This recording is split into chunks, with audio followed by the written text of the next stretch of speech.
Good evening. Thank you all for being here today. Today I'm going to be presenting you two programs within the Georgia Department of Corrections, the Day Reporting Center and the Community Impact Program. Some of you may be wondering, what is the purpose of my presentation? And basically it's to provide a brief overview of the Day Reporting Centers and Community Impact Programs within the Georgia Department of Corrections. Just to give you a little background information on why these two programs was founded by the Department of Corrections. Georgia has the second incarceration rate in the nation. 1 in 13 Georgians are under some form of correctional supervision. We have about approximately 150,000 individuals on some type of probation, whether it be felony probation or misdemeanor probation. Out of that 150,000, 75% report they don't have a high school diploma. For every dollar that we spend on drug addiction programs, there is a $4 to $7 reduction in the cost of drug-related crimes. 65% of felons commit additional crimes and return to prison in their lifetime, and that is extremely high. Some of you may be asking, what are day reporting centers? Day reporting centers is a sentencing alternative that targets high-need, low-risk offenders that are non-compliant with their current community supervision conditions.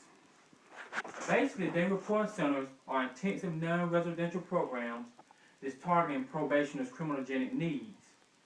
The programs can last anywhere from 6 to 8 months, followed by 6 months of aftercare. Some of the key components of a day reporting center is a curfew.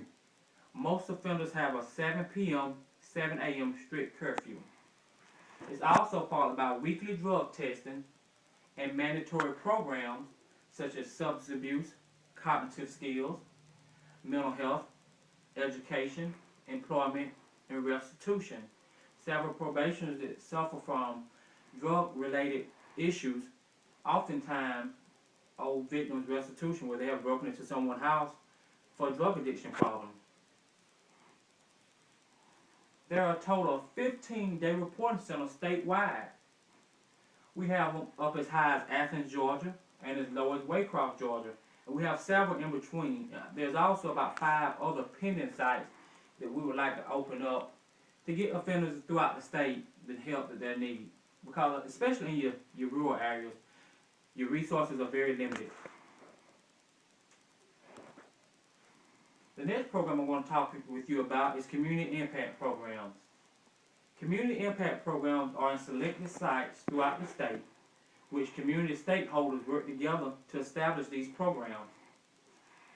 CIP target high-risk offenders returning to the community by providing wraparound services that help offenders re-enter society. CIP is a collaboration of several different agencies. And the ones that's leading the pack is probation and parole, your local police department and or sheriff department, Department of Family and Children Services, and Department of Human Resources. Oftentimes, the two most important agencies that's involved in this program is Department of Family and Children Services and Department of Human Resources. Simply because once an offender is released from prison, he's going to need some type of income, whether it be food stamps or some type of check initially to get him on his feet to keep him from offending. So that's when DFACS come in and Department of Human Resources come in. Once the offender gets on his feet, he's no longer dependent on government assistance. But those two agencies are very important. There are a total of 7 statewide within the state of Georgia. We have one in Savannah, Columbus, Macon, DeKalb, Atlanta, Augusta, and Cobb. However, the one in Savannah is private ran, and you actually have Chatham County Sheriff Department that's leading the pack in that, but we do have 2 officers assigned to that program. What are the benefits to the state of Georgia? The Day Reporting Center and Community Impact Program benefit Georgia because it allows probation to become self-sufficient and law-abiding citizens. And that's often what we want in offenders, to become law-abiding citizens so that they can become taxpayers throughout the state of Georgia. My work cited, I did a personal interview with Rosalind Davis, who's the coordinator for all the day reporting centers, and most of my information came from the Georgia Department of Correction website. Once again, my name is Jermaine White. Thank you all for joining me today with this PowerPoint presentation. If you have any questions, please contact me.